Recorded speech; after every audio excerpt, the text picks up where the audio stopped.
knew it fell, and they think he has it, but he couldn't find it to situate it, it's stuck in somewhere, yeah.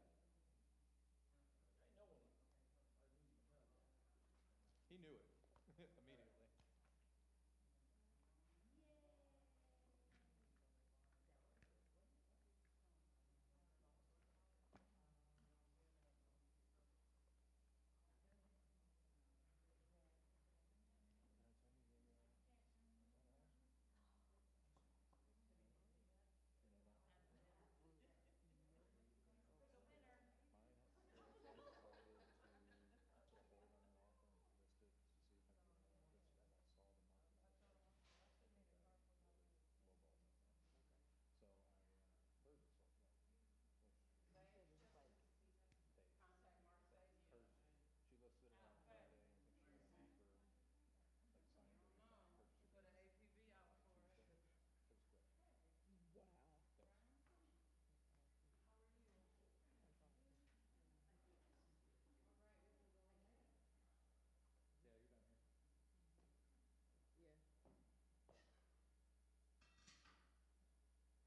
It was quick. Wow. Yes. Yeah, you're done here. Yeah. I know. You did. We'll check the film. My thing was there. Check the film.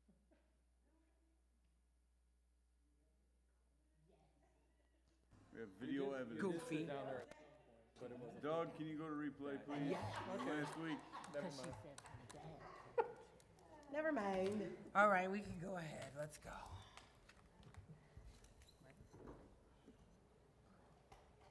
Ready? All right. Sorry about the delay. We are here. Good evening, everyone. Thank you for joining us, those that are here in person and those that are joining us online. Today is Tuesday, May 13th, 2025. It is now 6:08. May we get a roll call, Mr. Hill? Ms. Falkenberg, Here. Mrs. Jones, Here. Mrs. King, Ms. Lee, Here. Mrs. Shelby. Here. Awesome, thank you for that. We can go right into 2.1, the minutes. The minutes of the special meeting of April 22nd, 2025 will be approved as recorded or corrected. The reading of these minutes will be waived. May we get a motion to approve item 2.1? So moved. Second. So, Ms. Lee and Ms. Falkenberg? Yeah. Any questions or comments? Hearing none, may we get a roll call, Mr. Hill? Ms. Lee, Aye. Ms. Falkenberg, Aye. Mrs. Jones, Aye. Mrs. Shelby. Aye. Item 3, discussion items. We have Ms.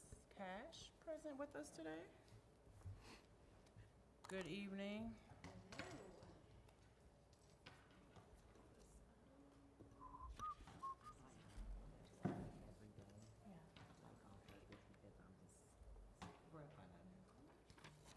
Of what?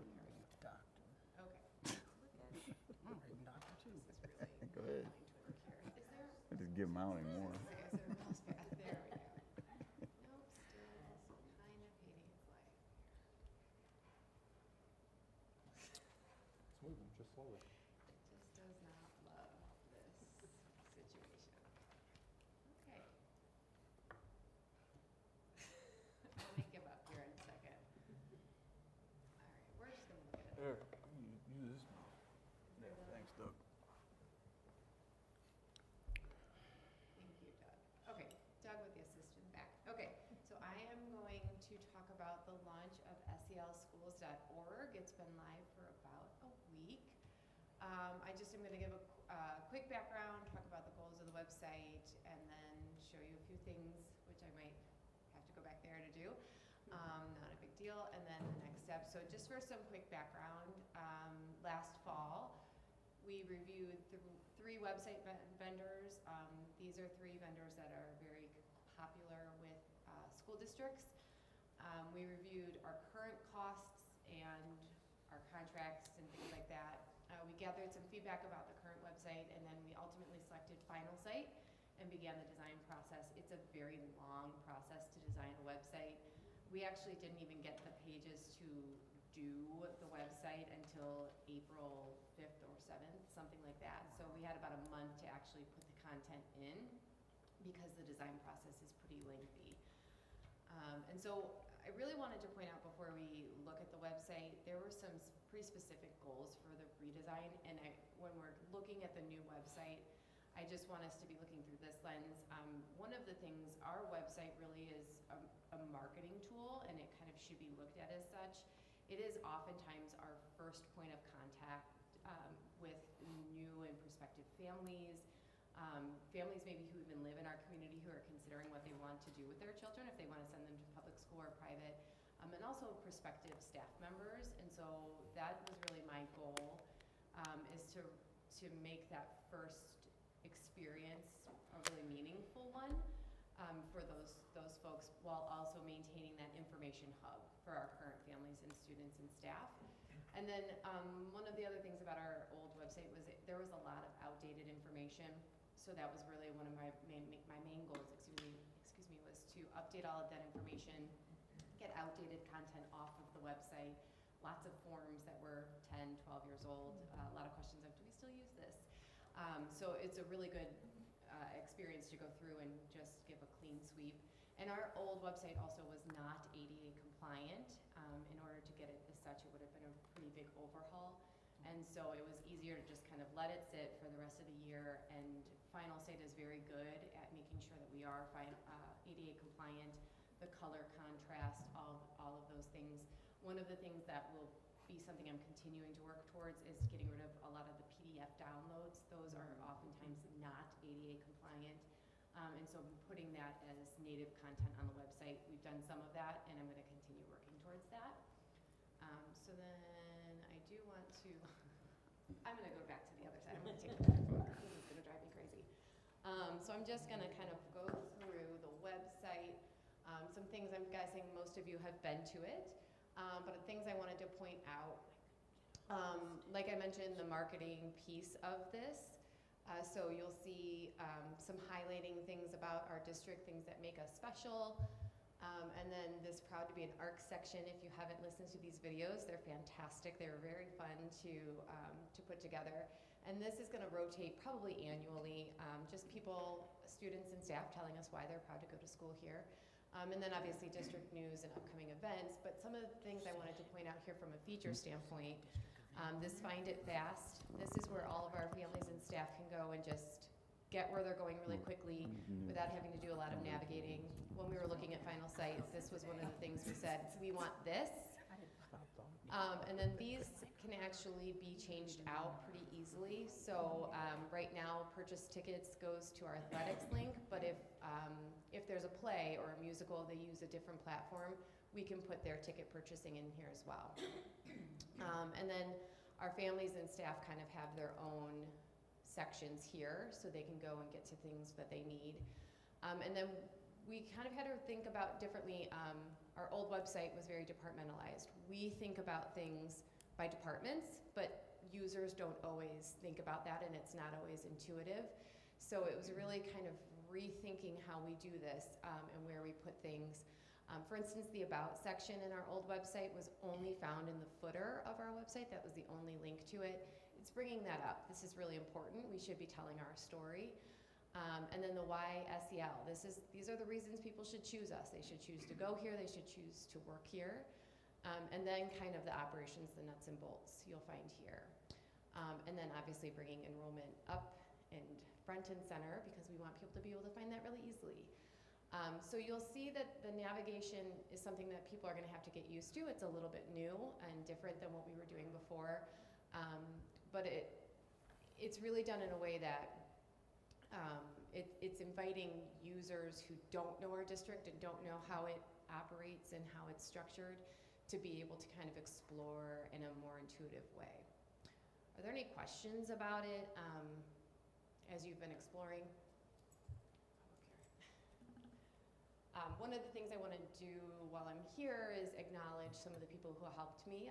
Amber Weisbarth in the C&I department helped me a lot. She actually took on some pages, and she's never done web before, and she was like, yeah, sure, I'll help.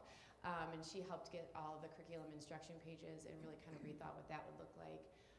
Madeline DeCillo and my office helped get the calendar ready, and then Ryan Morton and Ryan Morton really took a lot of the technical stuff. He when they started speaking Greek to me, I was like, okay, Ryan, off you go. None of that makes any sense. So I wanted to make sure that he got that credit where it was due. And is it gonna go back? No. Okay. This is gonna get old here. Okay. So then there are some next steps for the website. So we are going to be launching an app this summer. It will coincide with kind of our back to school communication. It is not something people need to download. If they want to, they can. It came with our package. It's not something we pay extra for, so we're gonna go ahead and launch that. We will also be integrating our Infinite Campus data with the website. They have a mass communications platform called Messages XR Enterprise, MXRE. It is currently in beta testing. They will be launching it this summer. We are going to be a customer of theirs. I'm really looking forward to it. There's some really cool integrations with newsletter capabilities and things like that I'm hoping to move away from constant contact, which is something we pay extra for right now, and even some of our mass messaging that we use Infinite Campus for right now, I'm hoping we can integrate into MXRE. And then this summer I'll be conducting trainings for the building staff and departments. I'm going to give them some autonomy over their pages and letting them kind of manage those things. And then obviously continuous improvement and updating information. I've been getting a lot of great feedback. Keep it coming. If you see something, say something, and I will get it fixed right away. So those are the next steps for the website. And then you may have noticed, I'm sorry, this is really kind of getting frustrating that I have to keep walking back and forth, but I'm gonna pull up the branding, which is integrated here. So I created some new brand guidelines, and then I can use the arrows here. So you'll see on the website that there was some new branding. This is some new logos that we created in the fall to launch with with the website. What we were trying to do is we are keeping the A, that is our athletics logo. We are going to let that still be part of who we're excited about this new branding. We heard today that maybe the teenagers aren't as excited about this new branding. We heard today that maybe the teenagers aren't as jazzed about it, but you know, as a parent of a 14-year-old daughter, I try not to get offended when teenagers tell me they don't like something I've done. They said it's good, so I'll take that as a compliment. That might be as good as you get. So this is something I am borderline cheap. And so we are not doing a giant rebranding because that is very, very expensive. And since we are keeping the A as part of our athletics logo as well, we will start to put this out there as things need to be replaced. As we're putting a new sign up, you're going to see it digitally replacing obviously everything that currently exists. We will be replacing it slowly. We are not making giant investments in new logos and new branding. But as part of this, it's actually not working still. So this branding guidelines actually exists on the website. It's in the communications page. So some do's and don'ts. But we also did the same thing with the school logos. We gave them some new logos as well. Oh, those are cute. Aren't they fun? Yes, the schools were excited about this. So we are rolling these out as well this month. So this stuff will really roll out next school year kind of fully. But we figured it was good to just get it all out at once when the website launched. So all of this is available online through the branding guidelines. And if you need logos, you can request them. We're gonna kind of try and keep a close lid on them just to make sure usage is being done properly while we get them all registered. Any questions for me? I don't have a question, but I just want to say job well done. Thank you. Like I just said, I have gone on it every day, just to finagle my way around it, just to become more familiar. And I can say Thursday, Thursday, because I had time. I literally looked at ours, and I had other districts' websites up, and it actually was good to see that we're in line with the way other districts' websites are actually looking. which makes it, you know, centralized information, easy access. So like I said, even the photographics, I was thoroughly impressed. So just kudos and thank you. Thank you. Like really thank you. I think it's a good job. The one question I do have, with the new logos as they're going out, we are letting, like, everyone is to know that they are to use these new logos going forward.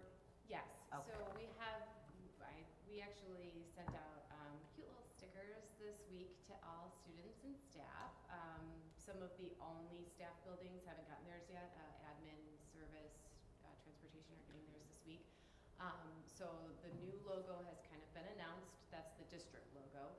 And we have announced it. I've been getting some requests for the new Like from our different logo. groups is what I'm asking. Like I know our band boosters, athletic boosters, that's gonna be an overhauling for them as well with that Yes. logo. Yes. So I just wanna make sure that it's easily accessible to them, for them to change that as well going Yes, forward. so like I said, I'm kind of keeping a lid on it. I don't really want the logo files floating around everywhere. Sometimes that's how they can get misused, which is no big deal. I don't mind sharing them, and I've kind of been letting people who've been asking know, like, hey, Okay. no big deal, I'll share the files for you, but I'm not like putting the file publicly on the website, Okay. if that makes sense. So I encourage those groups to let me know that they need them. PTA, let me know if you need the logos.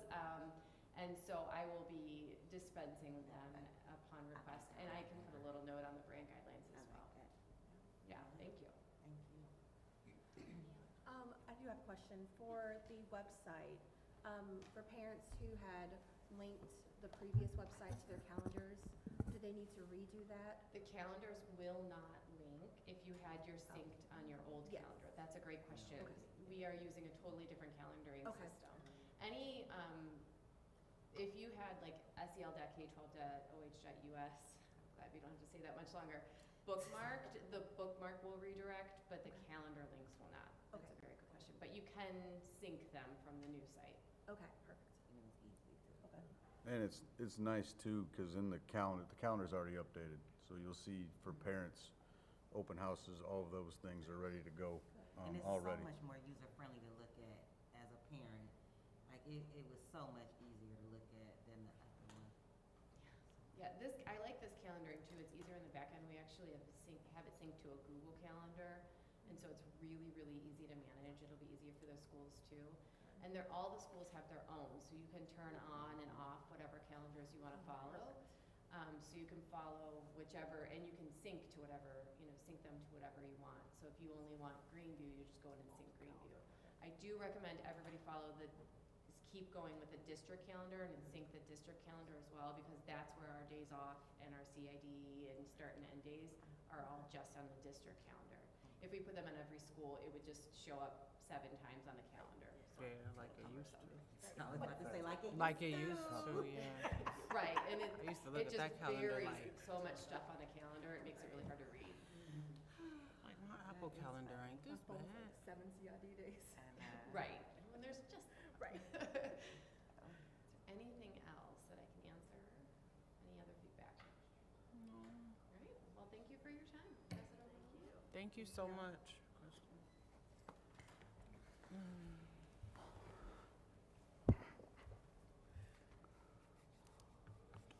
Item 3.2, we've got Mr. Fuller here with the Facilities Master Plan update.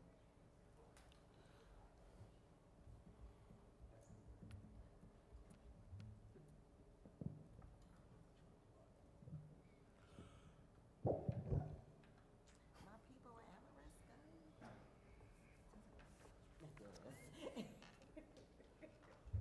Did you say it sounds like a wine? Like a wine? Prosecco. All right. All right, for those of you who don't know me, and I think everybody in this room does, I'm Lee Fuller. I'm the Director of Business Affairs for the South Eagle Lyndhurst School District. I am presenting on 2 things today. The first being the facilities audit, and then the second being the facilities master plan. If you recall, at the last meeting I presented at, there were children from Adrian celebrating and then doing activities and my time got cut a little short, so I just want to make sure I'm thorough with everything that's been going on, and we take the time today to make sure that everyone has a thorough understanding of what we're trying to do with our facilities over time. So with that said, here are the goals for what we're going to try to cover tonight. We're going to review the process to date, where we've been and where we plan to go. We're going to look at the facilities audit briefly. We're going to take a look at a concept for master facilities plans. We're going to look at potential 4 phases and then identify next steps. So I'll give you a little background on the planning process. So I've been in the district nearing 25 years. It's coming soon, I think, in July. And over this time, I've had an opportunity to see the district grow and change, not only as in academics, but also the schools' physical structures themselves. And when I got into this position, I did my own in-depth kind of audit of where I felt the schools were, and at that point in time, I went to Dom and Josh, treasurer, superintendent, and said, you know, I think this is bigger than me. I think we need to get some people to assist with the project. And so they gave me the go-ahead to start searching around, and we fell upon 2 companies, Energy Optimizers and Ameresco. And Ameresco, we had partnered with previously for our energy audit, so they were a good natural choice because we had the relationship and we felt they did nice work. So as we were preparing and providing them information to get started on their facilities audit, in the background, if you click on there or just go up to facilities audit organization, 2 over to your left, to your right, 1 more.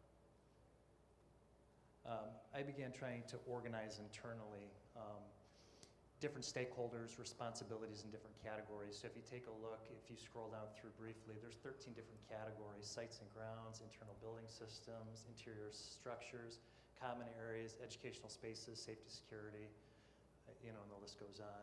And then I tried to pair, if you scroll this way a little bit, you see if we're taking a look interior physical spaces, Ameresco was looking at it, the maintenance department was looking at it, principals and teachers were looking at it, and then custodians were looking at it. So on that, we had 4 different groups of people kind of getting their eyes on what the needs were. And some of it, if you take a look, maybe if you scroll down here briefly, if you go to Sunview. Nope, not Sunview. Go to Roland or athletics, maybe athletics. You can see that everybody put in different things that they identified across various domains. So interior physical spaces, common areas, educational spaces, safety and security. And then there's other stakeholders outside of the school buildings, like athletics, had an opportunity to input what they thought, along with the transportation or technology department, transportation, et cetera. So in addition to that, one of the larger stakeholders, because they're people in the buildings, are the head custodians, so they got their own tab. And if you click on that, facilities audit, it should open up the 4 domains. All right. Maybe if you click up, it's SCL facilities audit, maybe that's the right one. Yeah, try that one. Yeah, if you click there, it should, I don't know why it's going.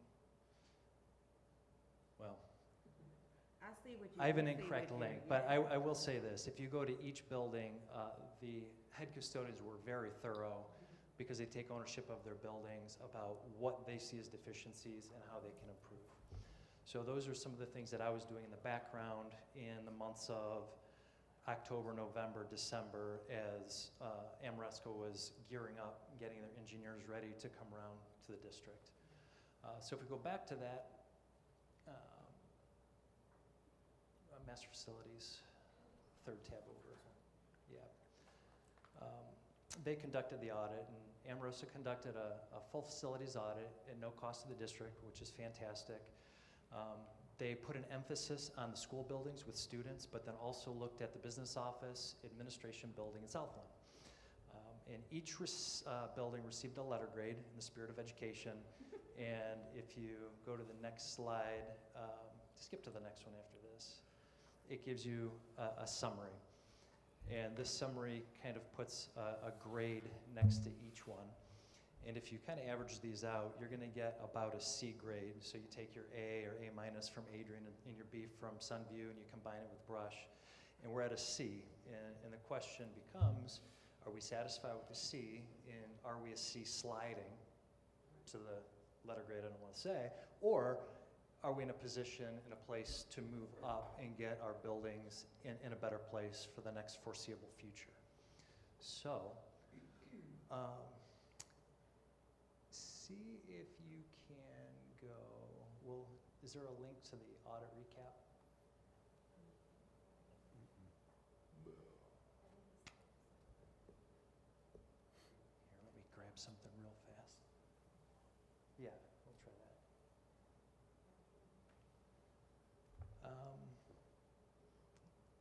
Yeah, well, I'll talk about this for just a couple minutes. So I shortchanged your last presentation on this, and that's okay because the kids were more important, right? But this is the facilities audit presentation, and it gives you the square footage, the size of the building, the amount of potential upgrades, and it just shows some pictures of the stuff that you don't necessarily see as a community member or a board member on the regular, but this is like a picture of part of a boiler system.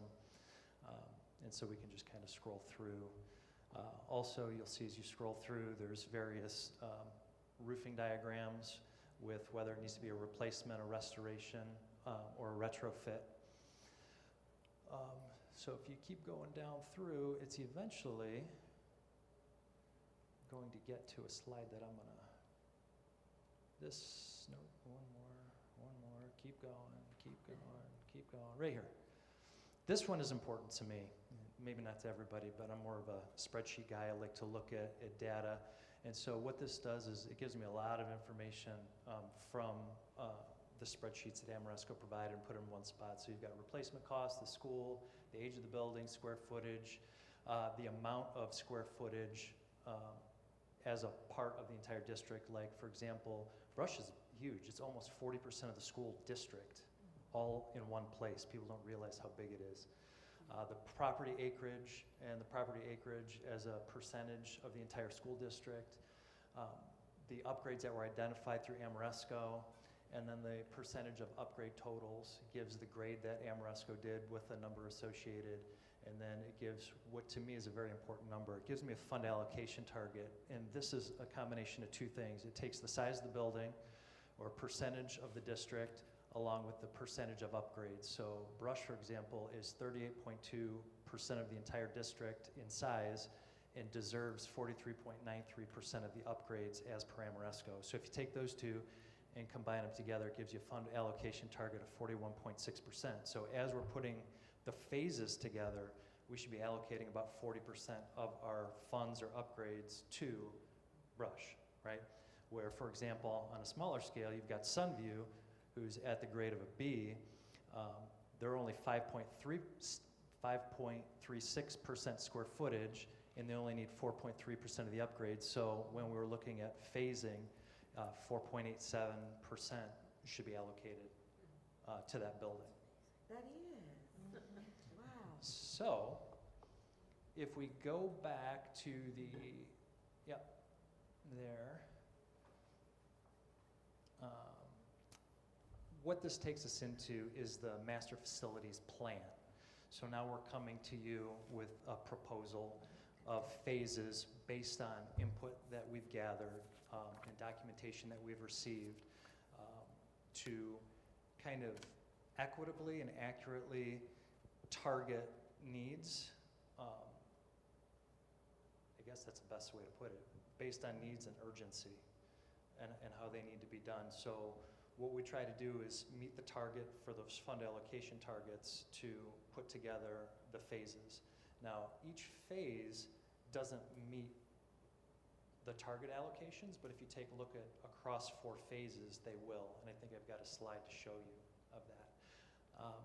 But there's some goals, there's some overarching principles of what we're trying to do with the master facilities plan. So we want to update and then maintain district buildings to a high standard to allow for quality education and comfortable environments for students and staff.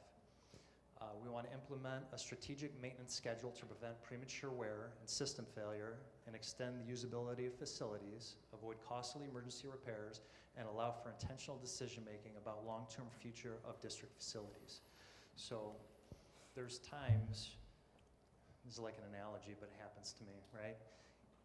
If you're forward-thinking, you can get a refrigerator 40% off at Home Depot, Memorial Weekend sale, but if it fails on you, like January 12th, you're paying full price and then some, right? Because you're stuck. And I feel like as a district, we are sometimes paying full price and more because we've waited for the product to exceed its life, and then, you know, we're scrambling to pay extra. And so my goal is to try to get ahead of that. Sometimes you pay a little bit more now, but you're going to save money in the long run. So then allocate resources efficiently to ensure a balance between short-term needs and long-term improvements for sustainability. Monitor and improve energy usage to optimize efficiency and reduce costs over the long term where possible. And then engage in transparent communication with students, staff, and the community over time. So even your best laid plans change. And so it's difficult to say we're going to do exactly these things, because then you're held to, well, I thought you said you were going to do this, not knowing that there was something more urgent that comes up in the meantime. So I just want to let everyone know that, you know, 100% this is the plan that we'd like to pursue until something more pressing, you know, comes along to maybe replace or adjust the plan as necessary.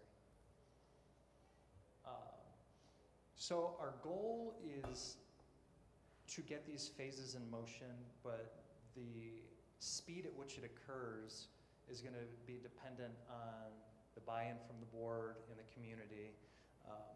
And so if we get that buy-in, we can move faster through the phases to get the work done. If not, it's going to be a more lengthy process because we need, you know, funds to do the work. All right, next. So phase one, we're going to address what we feel are some of the largest needs. In my first presentation, you know, I think there was a thermometer or a temp sensor with a classroom over 100 degrees in the winter because we've got valves failing. And that's not just one room, it is a lot of areas around Brush High School. So we want to make sure that comfort issues are being addressed, and it's expensive because some of the things that we're replacing don't exist anymore. You know, they're like 1920s, 1950s, 1970s. So to make those upgrades is expensive. And then addressing addressing water penetration issues at Brush. So we are not currently utilizing the third floor of Brush. It's about 4,000 square feet, you know, and if you value square footage monetarily, let's say $200 a square foot, you know, that's $800,000 that we're not utilizing year over year, right? So if we can bring that square footage back online, you know, we can do things with it. So there's certain things that are keeping that from occurring. We've got water penetrating, so we've got this really beautiful sandstone rail that kind of goes along the front edge of Brush, but then it creates a shelf, and then, you know, over about 100 years now, it is starting to crack that sandstone and work its way into the mortar joints, and then it's starting to leak down the wall into classrooms. And then we've, you know, there's the cupola, the bell tower, clock tower. Some of those things are leaking, so the square footage for the third floor we're really not utilizing. So one of our goals is to cure some of those water penetrations, and then in doing so, we'll be able to utilize the square footage on the third floor, which I think would be a good use of space. And then also we've got some failing roofs that are currently, at times, not all the time, but at times displacing students. And so we would like to work on some roofing areas at Roland and Memorial. The good thing about this is the smallest phase monetarily. It is a phase that we don't need to go to the community for. It's a phase that was created out of being prudent fiscally with our money, and it's leftover funds from our previous PI. So we can use that to work on these projects. And then phase 2, the remaining phases are around 14 million each.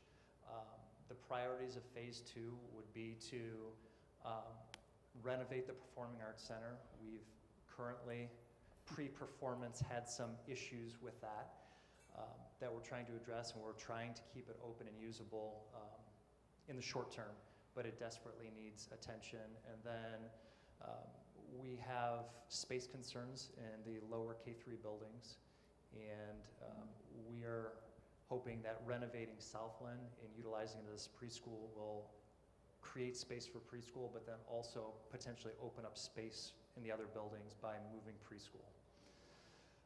And then third, and that is prioritizing other district facility needs, just to try to be fair to everybody, you know, because those two are related, one specifically to Brush, one to Southland, and phase 2, what could we do? So we try to do top priorities with that remaining amount for phase 2.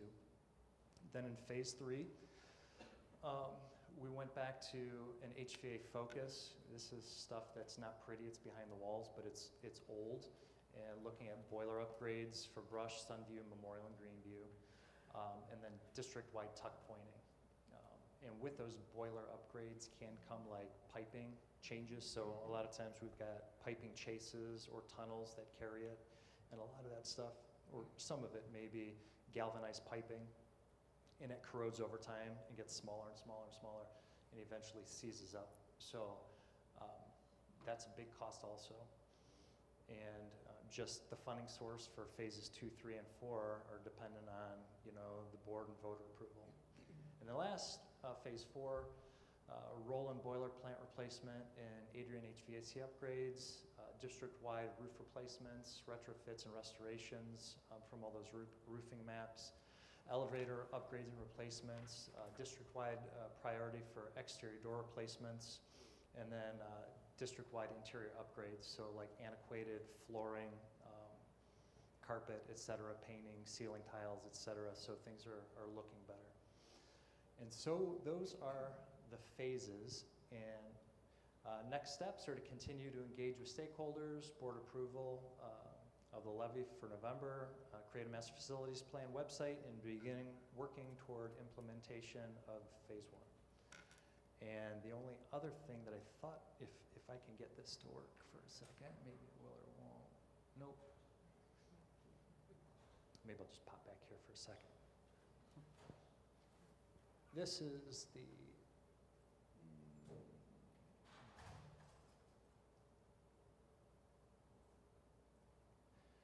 So this is the facilities audit, and this is a pretty cool document. If you like spreadsheets, I'm probably the only one in here who likes it. But Josh does. oh, me and I Josh, love them me and too, Josh. yes. But what you can do is you can go by building. Like, let's say we want to identify. Come on. Maybe it's not a cool document. All right. Well. It is not wanting to cooperate at the moment. But what you can do is you can tease out all of the information by category, by building, by which phase. And so that it really becomes usable at that point. I think there's like 200 some items. And there's some items that are listed in here that haven't made the phases yet. And then last thing, maybe this one will work.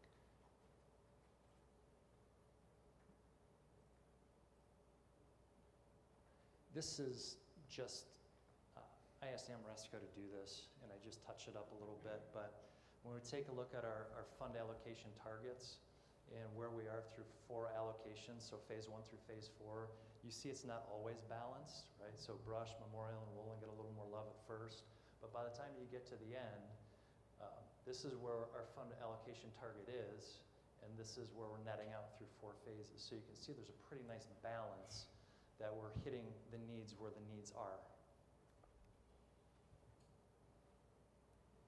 Any questions for me?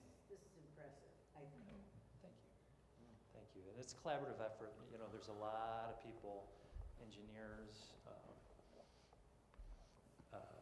everybody. everybody in the room. It's definitely not me. I'm just trying to steer everything in the right direction to make the district a better place. I couldn't tell on the last spreadsheet because my site's not that good, but as a taxpayer, it would be helpful for me to see, which you might already have this column in there, what the life cycle is for these systems that you're replacing, so that I know, for example, like, if you have a 30-year warranty on this roof, that it's gonna be another 20 to 30 years before you have to come back and ask the city for money. Do you want to talk to that a little bit?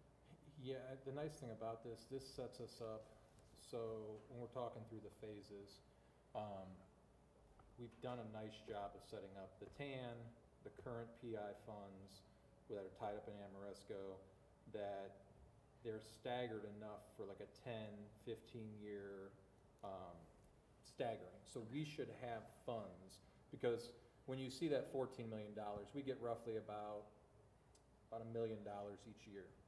So we're doing this as like a long-term thing by trying to chunk it out and get, do big projects faster. So when you see that 14 million, that's based on what we feel we can get.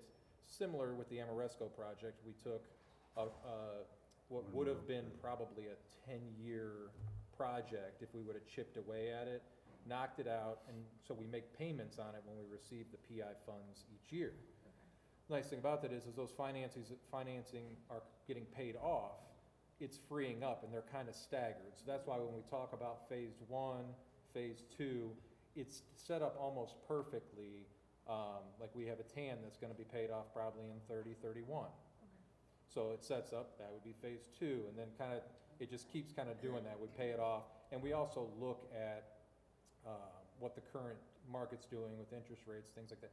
If we can do an earlier payoff, I just did it with the TAN, I want to say 4 years ago. We did a refinancing on it, got a better rate, was able to pull out a little bit more money towards a current project at that time. So we're always looking to try and cut the time of the investments or the financing short, while also trying to get the best rates and things like that, while also, obviously we know, the longer we wait, if we were to just chip away at this year to year with the money we receive, we would never get ahead.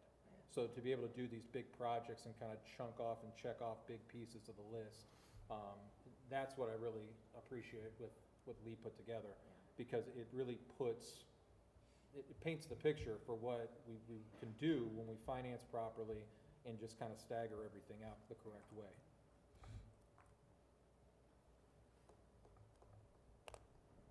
Anything else? Pleasure. Thank you. Are you, so with our presentation here, if you go to our current website now, the master's facility plan is under construction, and with your guys' okay, we'd like to start building that based off of what you saw today, if that's something you're comfortable with.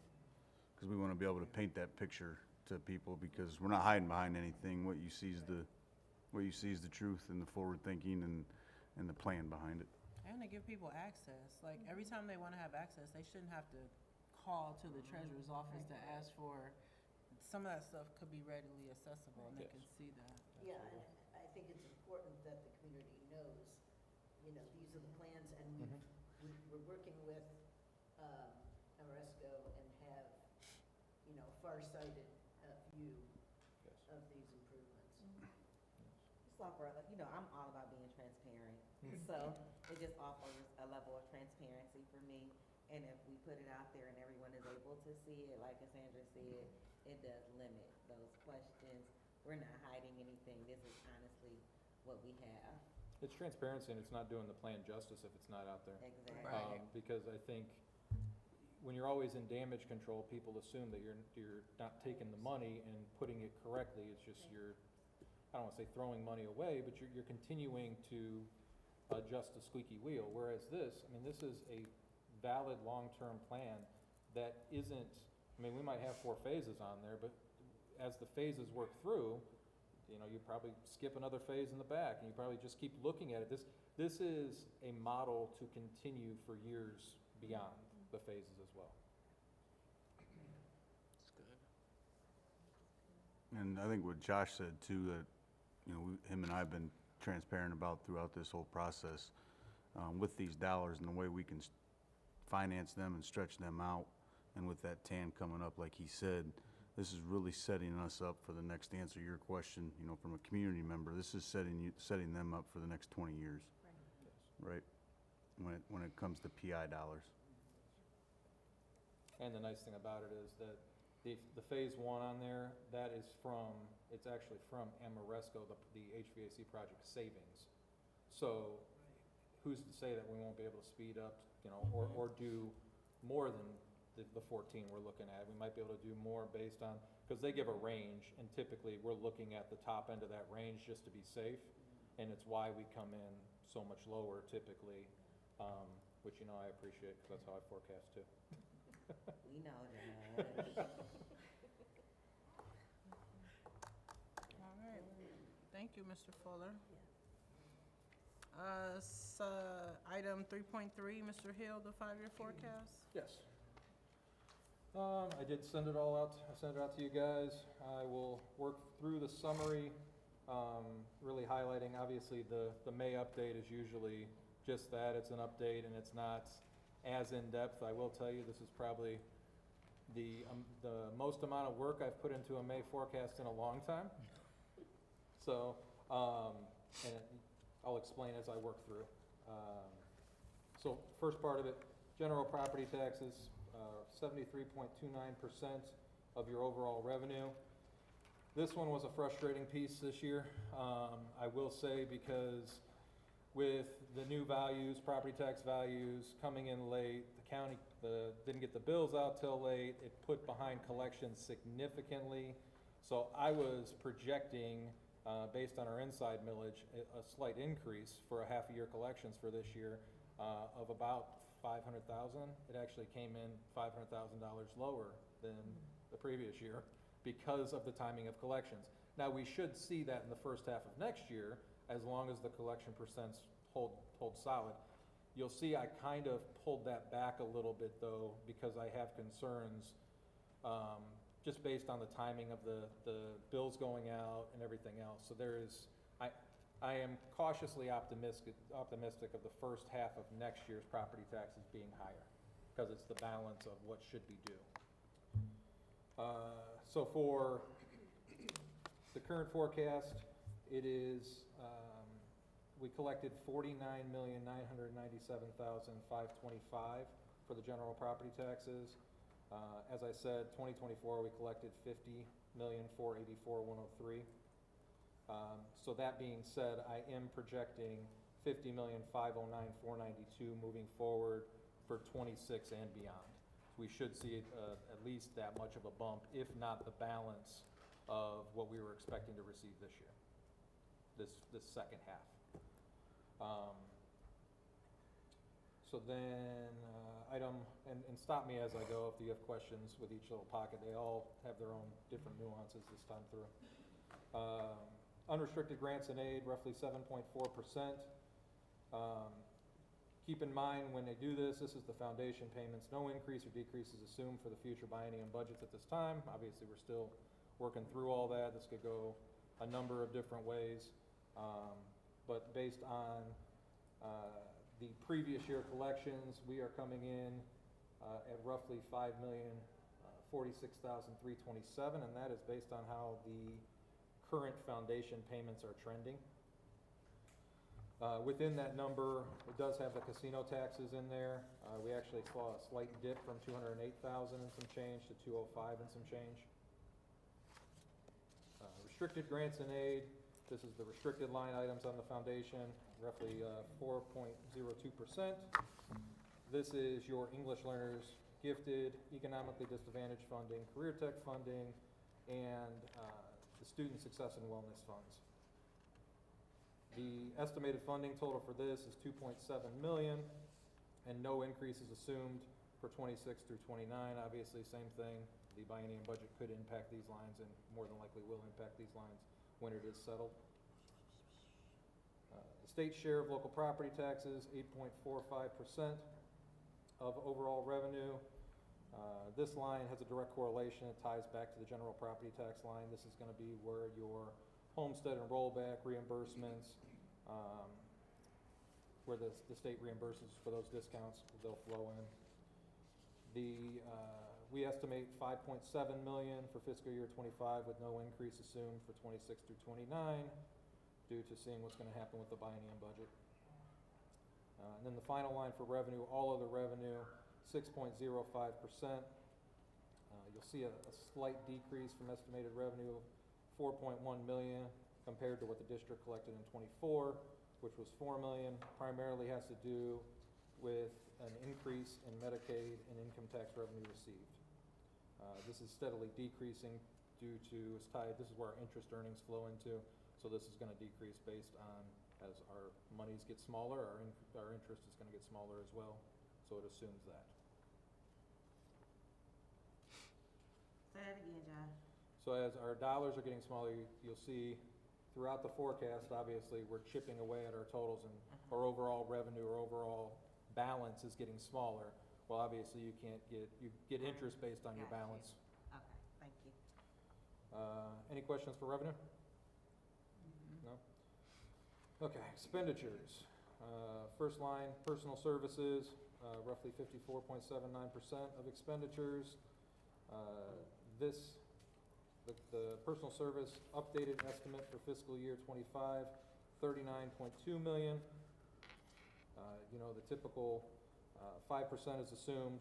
That's having to do with steps and COLA costs that are built in with contracts that are settled.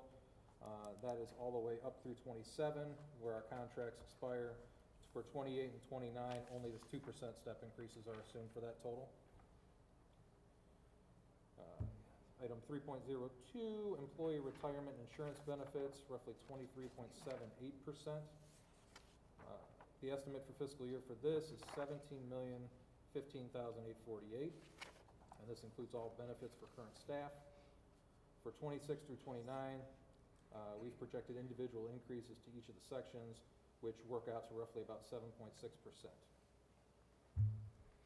For purchase services, 13.45%, supply and materials, 3.85%, and capital outlay, 0.76% of expenditures.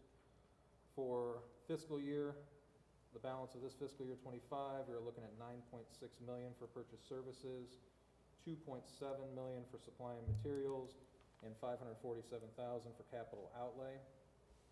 You'll see, if you compare it back from November, we did see a slight bump in the purchase services, and I did send the additional backup for that to kind of walk through it. I will say this is probably the area that we saw, based on current environment and federal funding questions and grants not being issued as much, or a little bit harder, a little more hoops to jump through to receive those. We did see a few costs that we were banking on grants to cover flow into the general fund this year. We're hoping current environment does adjust and change, and some of those could possibly flow back out. For purchase services for '26, I'm decreasing it from 9.6 million to 8.8 million. This is due to a couple of those big one-time costs that flowed in for this year, and hoping we get back on track for next year. And then no increases assumed for supply and materials beyond, or purchase services beyond that, and no increases assumed for supply and materials and capital outlay. So, the outlook is that the ending cash balance is expected to decline during fiscal years '26 through '29 from roughly 17.2 million at the end of fiscal year '26 to an estimated negative balance of 24.9 million at the end of '29. This is why we are looking at putting a levy on the ballot. This is about the timing anyways. So when we're looking through this, obviously, I can't figure, and I did mention to Crystal before the meeting, I cannot figure the levy into these numbers yet until the ballot language is approved. But this is exactly why we're looking at that deficit roughly in fiscal year '28. So,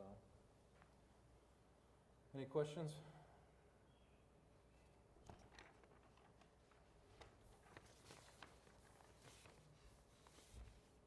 then beyond the forecast, I did include, because I wanted to make sure we continue to keep eyes on it.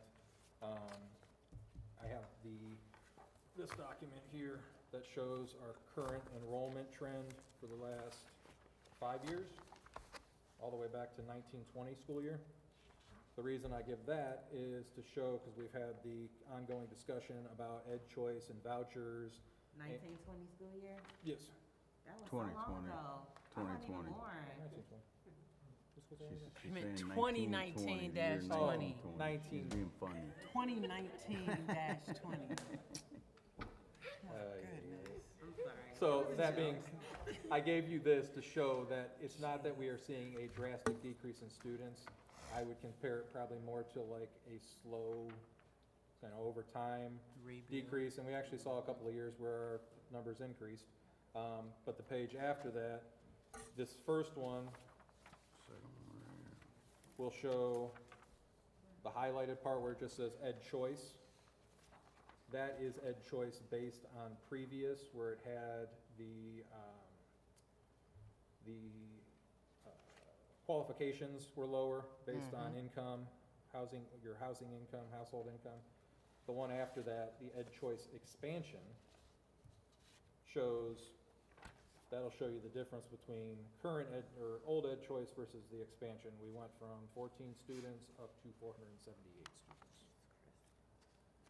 So, and I'd like to keep you guys updated on that, because obviously that is a big drain that ties right to the forecast, but also I know we've had continued discussions on whether or not our involvement with the lawsuit that's going on at the state level and things along those lines. So I wanted to make sure we keep eyes on that.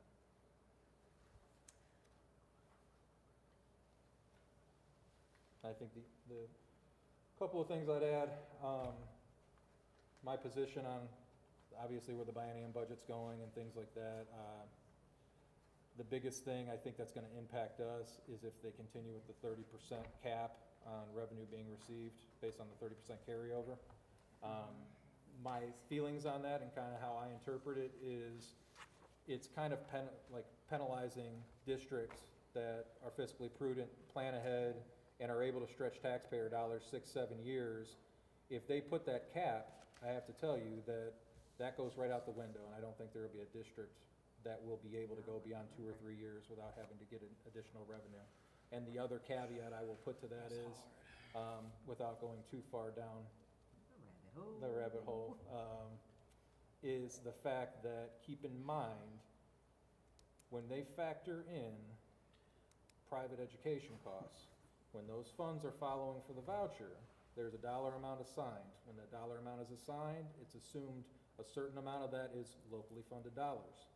If they're going to start capping our locally funded dollars and not doing anything to that number, that's not penalizing the private schools for that cap, but they are penalizing the local, so.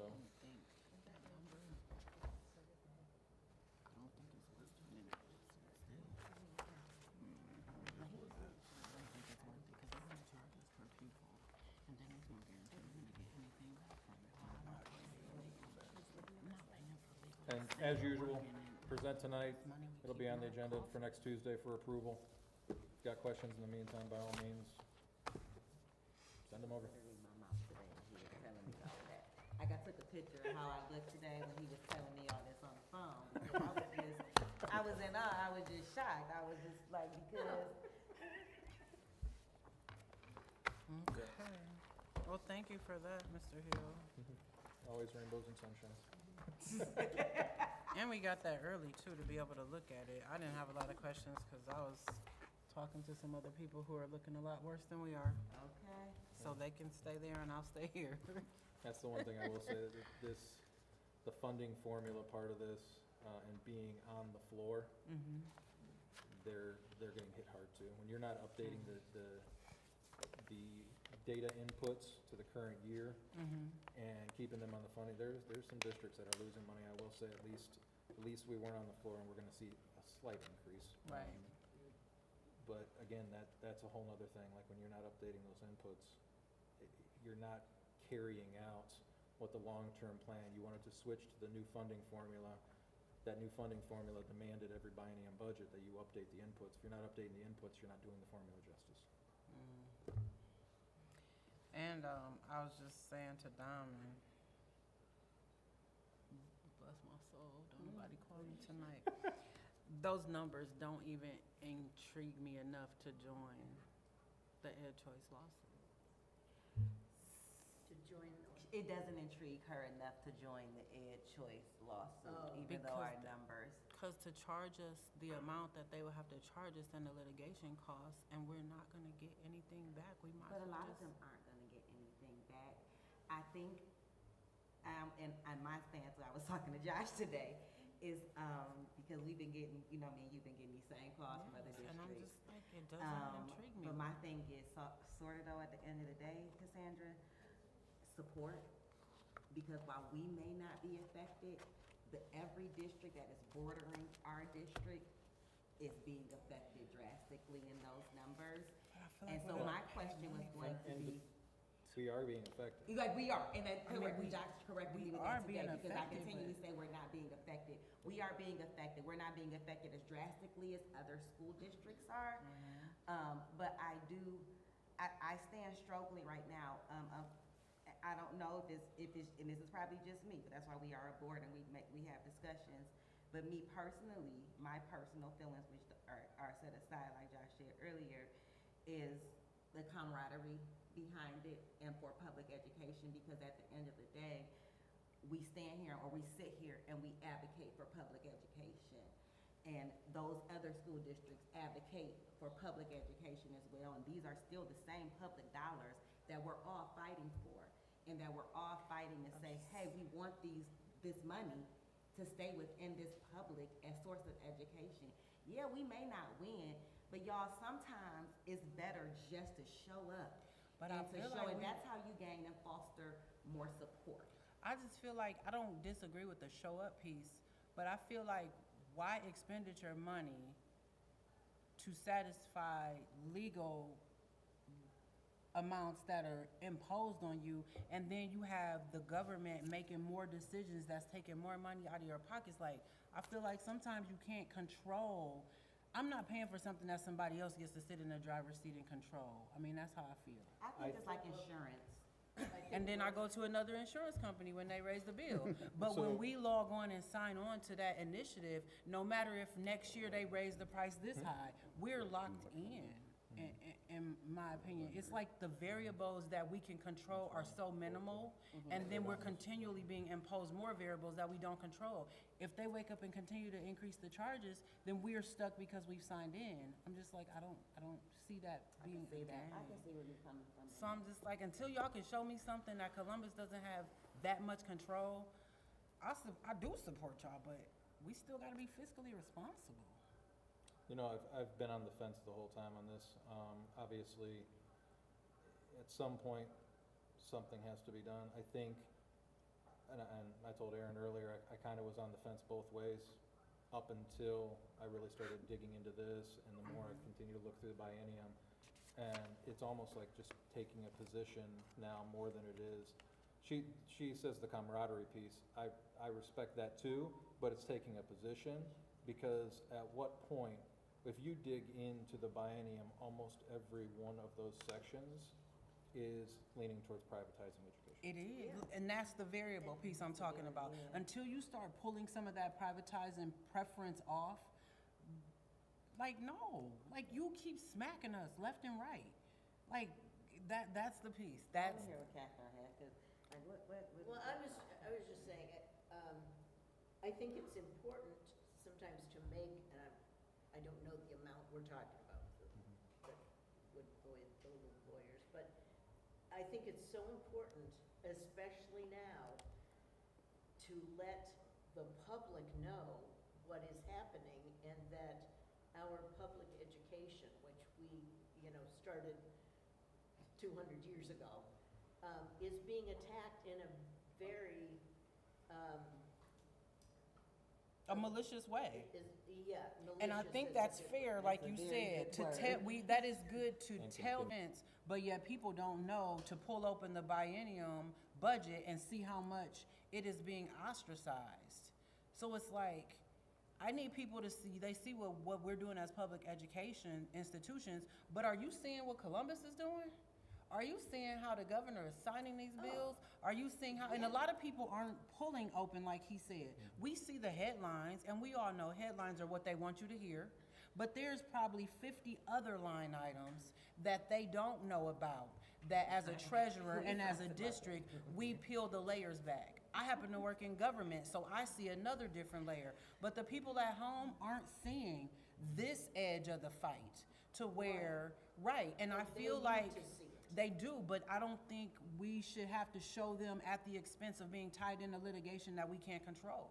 We can control how much money we expenditure, what we do, how we fix things, but I just don't like being in the driver's seat with a blindfold on. And you tell There are some things that we do, that we strongly believe in, and we did send a letter to the Senate on those things. One of them being what Josh talked about was the 30% carryover, which was not okay, because we are trying to be fiscal responsible. And when that happens, you know, all we've been told by auditors and things throughout my time in education is to be fiscal responsible, to have a carryover, to have that emergency fund. That's the wrong position to take on it, in my opinion, because, so you're gonna penalize the districts that have large carryovers because they're watching every penny going out.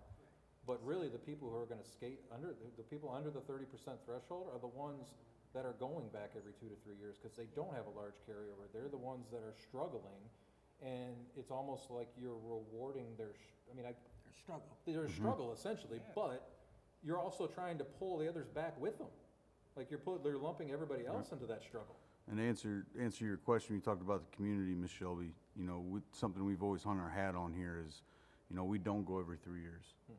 And when we say we're only gonna come every 5, 6, 7 years for a operational levy that's not astronomical, I'm not saying it's easy, please don't take me that way. Anytime you ask for any type of dollars, it's not easy to ask. It's never a good time to go on a levy.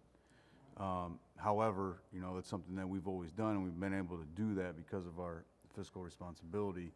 And it kind of ties into what Lee presented on for the PI, and that's what we're trying to do. We don't want to, in 6, 7 years from now, we just want to be able to go on for our operational. We don't want to tag on that PI piece, right? And that's why we're really looking at this from a longevity standpoint, because when that TAN comes up, it feeds right into phase 3, phase 4 of what we're, as promised. I guess that, you know, my feeling is, and I'm guessing the rest of you probably feel the same, we need to let our community members know the kind of pressure that is being put on their public schools right now. And you let them know with litigation, legislative reports. She's got legislative. Sometimes you have to do more. I just would like to see, maybe if we could look at the numbers, if we potentially can maybe have a later discussion and actually look at the numbers and honestly sit down and. That's why I continue to provide them. I don't, it wasn't a one-time conversation. It's gotta be an ongoing conversation, because it's a continuous, it wasn't a one-time thing. It's gonna be an ongoing thing. Because I can see how I feel, but then I also see Cassandra's point too, Yeah. you know? And my point could change, because it could change. The prospect of it could change. Because, you know, last year y'all know I've been riding that one. Like, I'm not I spending was a like, dollar, no. a dime to do anything when I have what I have, you know, and I'm good. But, you know, I'm not gonna lie, Catherine over here got me changing my mind about some stuff. So, you know, in the way I'm viewing things, so. The call to action, I would say, is, yes, we sent a letter, but community members, the more voices they hear and talking about how that 30% is not okay, because it's only gonna hurt them. We're gonna have to come back more often. That is the one that I scream, yell, like, please support, like, get more voices out there, just letting them know that's not okay. And it's not the fix. I can tell you, their fix is trying to take the burden of these increases for the assessed values off the taxpayer. That's not the fix. It's not the fix. And it ain't punishing us because we ain't under state control. So, all right. Thank you, guys. Yeah, thank you for that. Thank you. Item 4.1, you need about 10 minutes. That's it. He needs about 7 to 10 minutes in executive session, really fast, and then we'll be You done. Item 4, we need a motion to adjourn to go into executive session. Second. Who was that? Catherine and Personnel. Shelby. For purposes of personnel, we will not be taking any action in this executive session. We will reconvene, open up, and then close out the board meeting for the evening. All right, All in favor? 7:18, all in favor?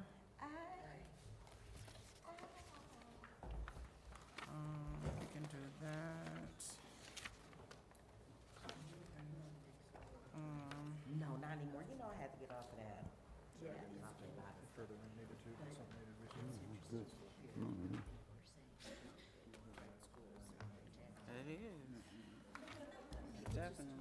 I mean, there are some, a lot of community members that don't I just understand seen our that state message. behind it either. Yeah. They're like, Becky, I just seen that.